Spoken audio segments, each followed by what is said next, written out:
del Instituto para la Conservación de la Cordillera Neovolcánica ante el Cambio Climático. En esta ocasión hablaremos de los organelos celulares. Bien, los organelos u organulos celulares son las estructuras que están en el interior de toda célula.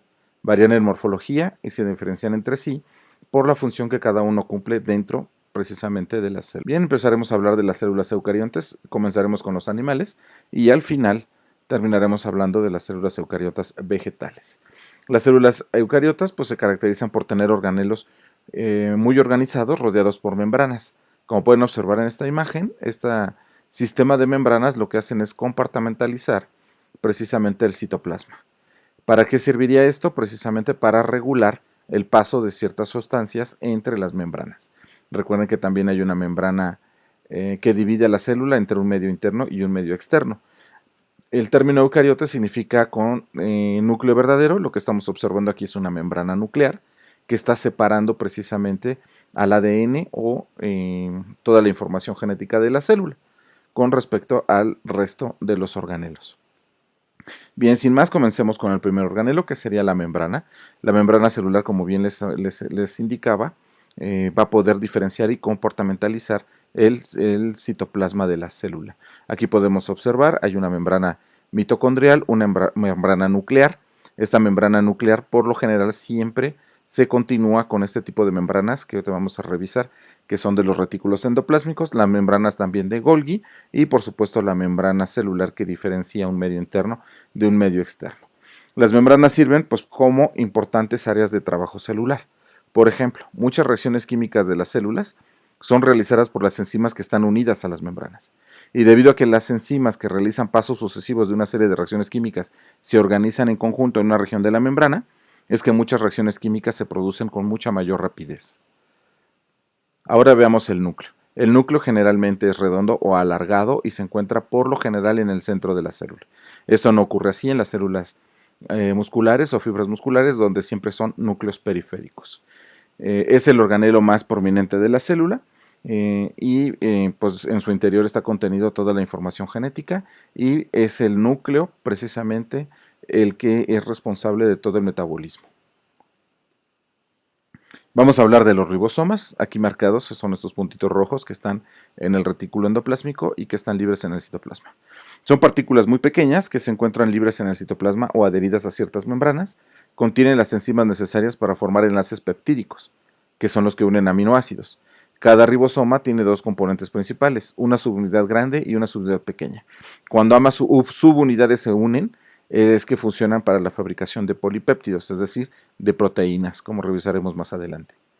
El retículo endoplásmico son esta serie de membranas. Tenemos de dos tipos, el que es rugoso por la presencia de los ribosomas y el que es liso, que tendría ausencia de estas estructuras. Forman una red que en muchas células constituye una parte considerable del volumen total del citoplasma y, como les indicaba, es una continuación de la membrana nuclear. El retículo endoplásmico liso, que es el que no contiene ribosomas, tiene una apariencia tubular y la superficie de su membrana externa parece lisa. Las enzimas de las membranas de este retículo catalizan la síntesis de muchos lípidos y carbohidratos. De hecho, es el sitio principal para la síntesis de fosfolípidos y el colesterol necesarios para la formación de las membranas celulares. Se les recomienda revisar los videos de este mismo canal, donde hablamos de la estructura precisamente de las membranas. El retículo endoplásmico rugoso, aquí marcado, que es el que tendría los ribosomas, está salpicado de ribosomas que aparecen como gránulos. Los ribosomas unidos a este retículo se conocen como ribosomas adheridos o asociados, y los ribosomas libres están supedidos en el citosol. Desempeñan un papel central en la síntesis y en el ensamble de proteínas. Después tenemos el complejo de Golgi, aquí mostrado como una serie de membranas azules. También conocido como el cuerpo de Golgi o el aparato de Golgi, lo describió por primera vez en 1898 el microscopista italiano Camillo Golgi, quien encontró una forma de teñir específicamente este organelo.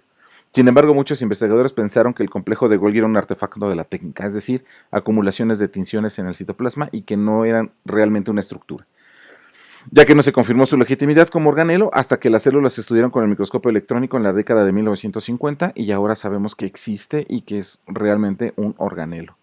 Bien, ¿para qué funciona esto? Fíjense bien, Una vez que la síntesis, o para la síntesis de proteínas, se ocupa que el ADN se desdoble y forme ARN. Este ARN va a pasar precisamente al retículo endoplásmico rugoso, que con la ayuda de los ribosomas van a comenzar la síntesis de la información contenida en ese ARN. Una vez que se ha logrado la síntesis del polipéptido, este polipéptido va a pasar al aparato de Golgi, quien le va a dar la última edición, es decir, le va a dar la funcionalidad. Por ejemplo, si es una proteína o un polipéptido que va a formar una proteína o una glucoproteína, lo que va a hacer el aparato de Golgi es adicionarle los azúcares necesarios para volverla glucoproteína, o para volverla enzima, o para volverla hormona. Una vez que el aparato de Golgi le ha dado la función a la proteína, varias vesículas formadas precisamente de la membrana del aparato de Golgi van a llegar y van a endocitar por la fusión de las membranas la proteína, y esta realizará su función para la cual fue diseñada o editada por el aparato de Golgi. Las mitocondrias, que son estas que están observando ustedes aquí, recuerden que este es el único organelo que tiene ADN propio y que se replicará independiente del núcleo. Se les recomienda revisar en Scholar Google artículos relacionados a la teoría de la endosimbiosis de Lynn Margulis, quien propone que estos organismos eran de vida libre y en algún momento se asociaron de manera simbiótica mutualista con las células eucariontes. Prácticamente todas las células eucariotas, plantas, animales, hongos y protistas, contienen el organelo llamado mitocondria. En estos ocurre la respiración aerobia, proceso que requiere oxígeno, como su nombre lo indica, aerobio, y que incluye la mayoría de las reacciones que convierten la energía química presente en ciertos alimentos en ATP. Esta es nuestra verdadera fábrica de energía. Después tenemos en las células eucariotas vegetales, tenemos dos tipos de organelos que no tienen los animales. Los cloroplastos, que están marcados aquí, que son organelos que contienen clorofila, un pigmento verde que atrapa la energía de la luz para la fotosíntesis. Los cloroplastos también contienen diversos pigmentos amarillos y anaranjados, conocidos como carotenoides, que absorben la luz y la convierten en energía química. Y por último, las células vegetales tienen también vacuolas. Estas vacuolas sirven para almacenar el agua que las células vegetales necesitan para su metabolismo. Recuerden que las células vegetales tienen una pared celular, lo que evita que haya intercambio de líquidos entre el ambiente interno y el externo. Por lo tanto, las vacuolas sirven precisamente para este almacenaje de agua que la célula vegetal va a requerir para su metabolismo. Muy bien, hasta aquí hemos revisado ya los principales organelos celulares. Por favor, sigan a nuestro canal del Iconec en YouTube, pero también síganos por favor en Facebook, en Instagram y Twitter. No olviden también inscribirse a nuestro canal y activar la campanita para que ustedes estén al pendiente de todos las clases y todos los videos que subimos. Pues bien, por mi parte ha sido todo. Muchísimas gracias. Hasta pronto.